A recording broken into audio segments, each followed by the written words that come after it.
Assalamualaikum warahmatullahi wabarakatuh. Bismillah, alhamdulillah, amma ba'du. Mengenal sosok Pak Fuad Pleret. Yuk simak ya, biar gak salah dalam memahami si doi ini.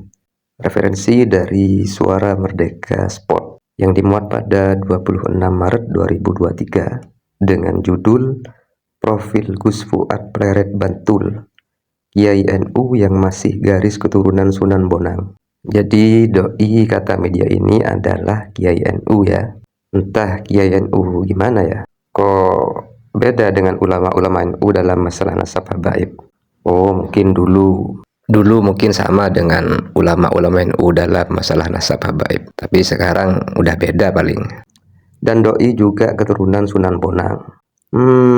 Tapi bukannya Sunan Bonang itu gak punya keturunan ya, karena semasa hidup beliau itu tidak pernah menikah. Nama aslinya adalah Muhammad Fuad Riyadi atau biasa dipanggil Gus Fuad Pleret. Dari penelusuran beberapa literatur, beliau 8 Oktober 1970 lahir di Kampung Santri Wonokromo, Yogyakarta. Gus Fuad Pleret masih garis keturunan Wali Songo, yaitu Sunan Ampel, dari putra Sunan Bonang.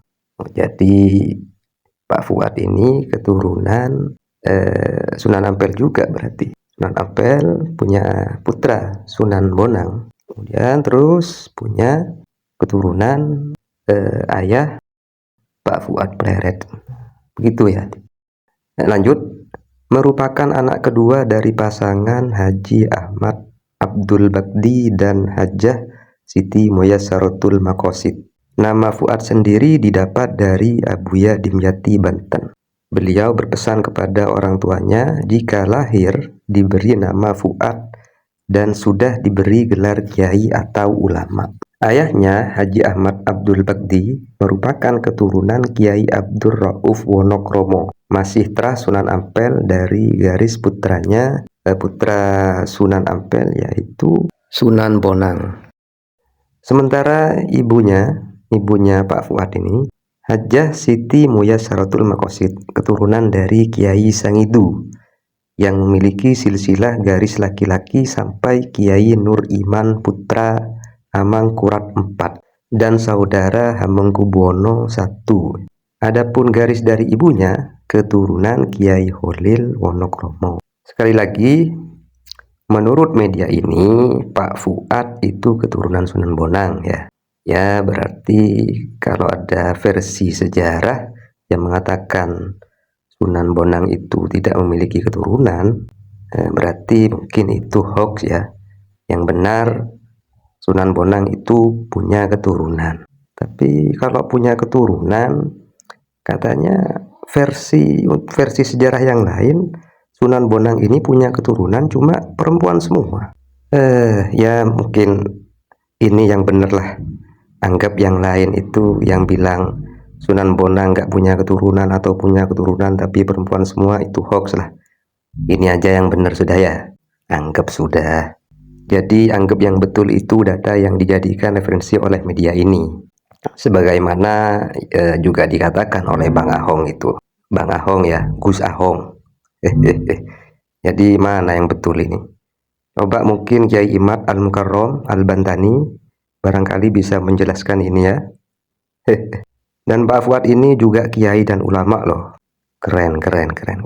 Lanjut saya baca. Semasa kecil, Gus Fuad Pleret sudah mondok ke beberapa pesantren di daerah Wonokromo dan jejeran Bantul. Berikut adalah guru-guru Gus Fuad Pleret. 1. Kiai Abdul Mukti. 2. Kiai Haji Abdul Mujid atau Muhid. 3. Kiai Haji Hatib. 4. Kiai Haji Abdul Basit. 5. Kiai Haji Muhammad Busro. Selain itu Pak Fuad juga berguru kepada Abuya Kiai Haji Muhammad Dimyati Al-Bantani, Pandeglang, Banten, Jawa Barat yang masih uaknya. Uak itu kalau gak salah paman ya. Abuya Dimyati yang mengijazahi beliau menjadi seorang kiai dan ulama pengasuh pesantren. Oh ya. Kalau ke Abuya Dimyati saya sih taslim, saya ikut aja. Tapi kalau melihat Gus Fuadnya, nggak tahu, saya nggak bisa berkomentar. Gus Fuad adalah sosok yang mahabbah atau cinta terkait keilmuan Maulana Sekumpul atau Guru Sekumpul ya, atau Syekh Zaini. Jadi Guru Sekumpul ini nama aslinya Syekh Zaini bin Abdul Ghani Al-Banjari, Martapura, Kalimantan Selatan. Habib Anis Al-Habsyi Solo menjelang wafatnya memberikan ijazah kepada Gus Fuad Pleret mengampu Maulid Simtud Duror. Keluarga Habib Anis memberi kesaksian pemberian ijazah dari zuriat Nabi. Ini menarik.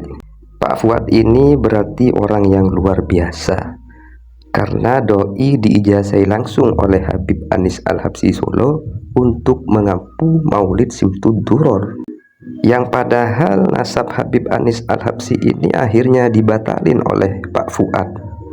Bahkan gak cuma dibatalin ya, tapi diyahudi-yahudikan, menuduh antek penjajah, pemalsu nasab, dan pernyataan-pernyataan tidak beradab lainnya terhadap habaib. Atau mungkin klan atau marga Al-Habsyi ini bukan termasuk Bahlawi barangkali. Setahu saya Al-Habsyi ini termasuk Bahlawi. Saya lanjutkan. Selain kepada Gus Fuad, ijazah pengampu majelis Maulid Simtud Duror ini juga diberikan pada Syekh bin Abdul Ghani Al-Banjari atau Abah Guru Sekumpul yang wafat pada 2005.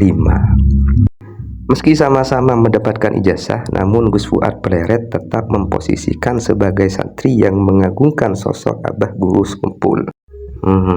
Sangat tawadhu sekali ya Pak Fuad ini pada Guru Sekumpul.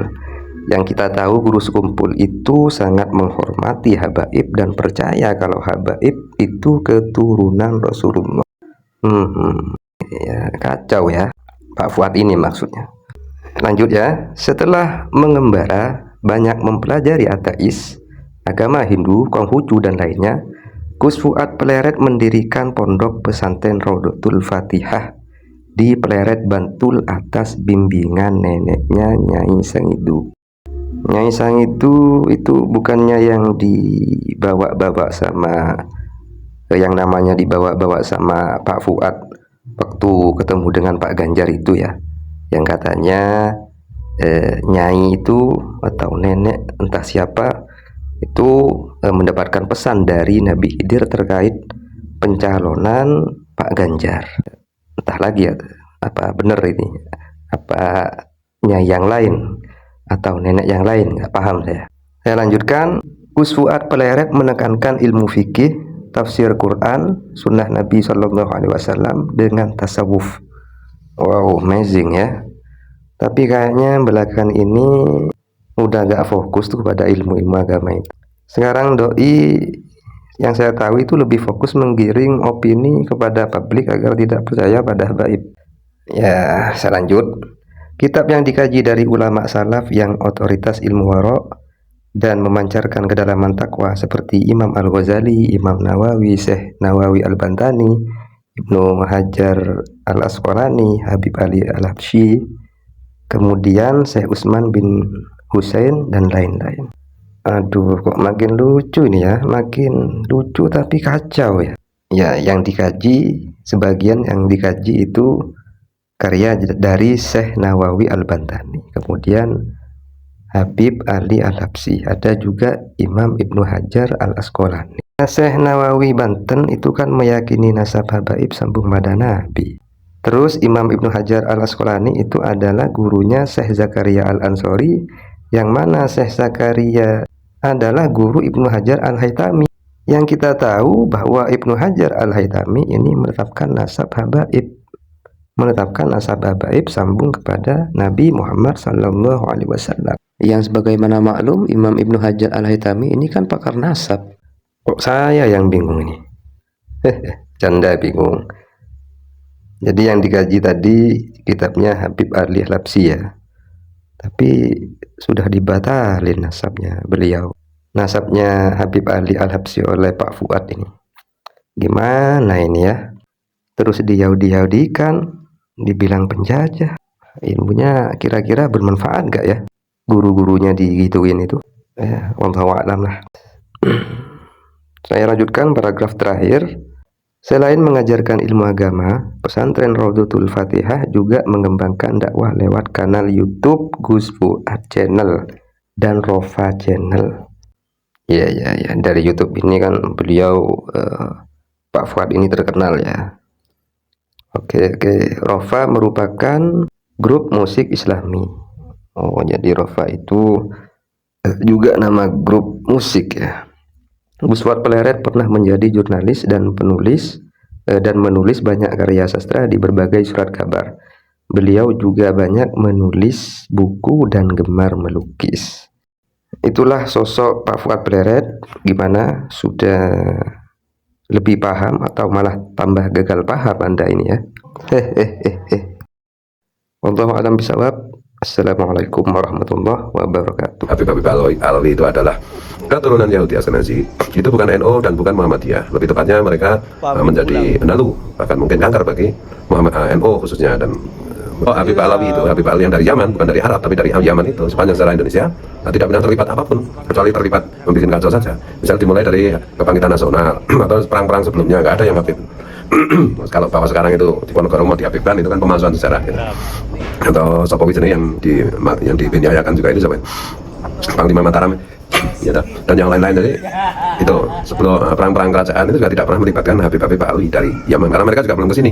Mereka ke sini kan tahun abad 18-19 didatangkan oleh pemerintah kolonial Belanda untuk bekerja sebagai antek-antek kolonial Belanda untuk mengendalikan gerakan politik umat Islam. Itu untuk mengembosi lah dengan tokoh yang paling legendaris, yaitu si Osman bin Yahya, Habib Osman bin Yahya, Mufti Batavia, yang mendoakan Ratu Wilhelmina untuk panjang umur dan mendapatkan piagam penghargaan dari pemerintah kolonial Belanda dan menciptakan barisan kapitan-kapitan Arab, lebih tepatnya sebenarnya kapitan-kapitan Yaman. Nah itu ya, ikut komunis itu. Dan hari ini kalau kita perhatikan itu Habib mulai masuk ke struktural PBNU. Makanya kemarin 21 November saya secara terbuka melaunching permohonan terbuka kepada Ketum PBNU untuk menonaktifkan atau memecat semua Habib dari struktural PBNU. Kenapa? Dia dengan berbagai macam alasan ini. Nanti tautannya saya berikan, itu sudah saya launching tanggal 21 November kemarin itu. Dan ya Ketum PBNU Gus Yahya pusing juga. Jadi kenapa begitu? Ya dengan segala macam sifat terjang mereka, para Habib ini menurut saya benar-benar benalu dan bahkan kanker untuk Nahdlatul Ulama, khususnya untuk Indonesia pada umumnya gitu, untuk kebangsaan kesetaraan pada umumnya gitu. Dari mereka merusak sejarah Nahdlatul Ulama secara nasional, klaim-klaim makam-makam yang dipahlawikan dan seterusnya, dan bahkan sekarang itu mulai klaim sanad ilmu. Jadi ilmunya GGNU itu kan ya dari Hijaz semuanya, itu dari Hijaz, bukan dari Yaman. Ya dari Yaman itu kan ya akhir-akhir ini aja kayak si Sopowi Farul Razi itu. Itu harusnya dipecat oleh Ketum PBNU, salah satu ketua umum, salah satu ketua di PBNU hari ini. Kemudian katanya itu menantunya atau putranya Kiai Miftahul Ahyar itu juga mengambil sanad ilmu di Yaman. Nah, bedanya apa sanad Hijaz dan sanad Yaman? Sanad Yaman itu penuh dengan halusinasi, penuh dengan omong kosong, penuh dengan pemalsuan, wong nasabnya aja palsu. Tuh. Kemudian penuh dengan jenis plagiat. Misalnya satu contoh, saya itu dulu kan ya diakui atau tidak diakui, saya itu kan termasuk orang yang mempopulerkan itu kitab Maulid Simtud Duror yang dikarang oleh Habib Ali Al-Habsyi. Nah, itu saya terlena kan, intinya saya terlena lah. Ya ceritanya panjang nanti, mudah-mudahan ada kesempatan untuk menjelaskan. Tapi intinya setelah kita pelajari benar ya, Simtud Duror itu kan cuma plagiat dari Atibai, cuma plagiat dari Saraful Anam. Ya memang Atibai itu memang mensarifatikan Saraful Anam, tetapi kan penulisnya membuat disclaimer ini adalah ringkasan dari Saraful Anam. Sementara kalau Simtud Duror itu diklaim sebagai karya asli, sebagai bahkan didikte oleh Rasulullah, ini kan benar-benar kurang ajar kayak gitu itu. Sudah plagiat, nggak ngakui, malah ngaku yang mendikte Rasulullah. Jadi penuh dengan halusinasi, makam-makam palsu, wali-wali palsu, tokoh-tokoh fiktif. Jadi kita diajak untuk mundur untuk ke zaman Ashabul Kahfi. Ashabul Kahfi aja nggak halu ya ilmiah ya. Sementara kalau mazhab Hijaz itu adalah mazhab yang menyeimbangkan antara tasawuf, sufisme dengan rasionalitas, dengan pertanggungjawaban akademis yang tertib, yang jelas. Nah oleh karena itu ini lama-lama kalau anak-anak NU itu tidak menjauhkan diri dari Habib, malah ke Yaman, ke Tarim, kota kecil yang kere dan nggak pernah bisa memberikan berkah kepada Yaman yang terus-menerus kacau kalau perang dan kere dan pemberontakan dan lain-lain itu. Toh, ya nanti bencana yang ada di Yaman itu bisa terbawa ke Indonesia. Nah oleh karena itu kita harus keras tegas, terutama ya kalau ya saya sendiri lah sebagai orang yang selalu mengaku sebagai Gus Durian dan merasa diri sebagai NU kultural. Mbak Buyut saya juga deklarator NU wilayah Jogja. Ada tulisannya juga ada, sejarah NU juga ada. Itu saya merasa harus menyampaikan ini untuk kepentingan kebangsaan kita, wabil khusus Nahdlatul Ulama. Tapi kalau kita sudah bicara Nahdlatul Ulama itu sebenarnya sudah 60-70% warga bangsa Nusantara masalahnya itu. Jadi Ya kalau kita mau terus dihinggapi oleh penyakit-penyakit halusinasi dan hal-hal yang tidak ilmiah dan dibawa ke alam-alam gaib yang nggak jelas, yang tidak rasional, yang membuat seperti contohnya itu Yaman, kacau balau, perang mutu, kere, gitu. Ya ikutilah Habib. Tapi kalau kita mau mewarisi kejayaan bangsa Nusantara, tanah kita ini kan tanah surga, gitu. Jamrut Katulistiwa, ya kita kelola dengan benar sesuai dengan warisan Wali Songo. Wali Songo kan juga sanad ilmunya kan ke Hijaz, gitu. Jadi jauhi oleh kalian para Habib Alawi sampai mereka mengaku diri mereka bukan turunan Nabi, dan sampai mereka mengaku bahwa ajaran-ajaran mereka itu berbahaya untuk kebangsaan kita, untuk Nahdlatul Ulama. Kalau itu tidak, ya merdeka, kita lawan terus. Wallahu muwaffiq ila aqwamit thoriq. Assalamualaikum. Mohon maaf kalau ada yang salah. Dan jangan lupa besok